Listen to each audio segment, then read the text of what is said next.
Hello everyone, welcome to our channel Topical Talks for a new tutorial video. And in this video, we will learn how to watch League of Legends replays.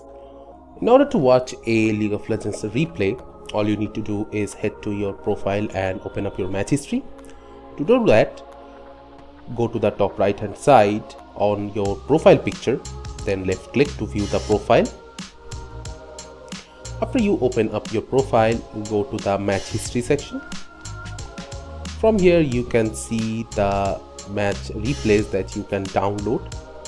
Keep in mind that you can only download match replays of the current patch, so a game from the previous patch cannot be replayed. In order to download the replay file, right click on this download button on the matches that are available. So left click and the replay will be downloaded. Now in order to watch this replay, you need to left click on this replay file and it will redirect you to the game section.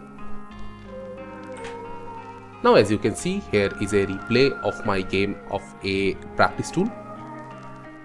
I can skip forward, move backward and do all sort of stuffs from here. So this is how you can easily watch your match replay and enjoy in League of Legends. thank you again for watching the video. Make sure to like this video and subscribe to our channel, and see you in the next video.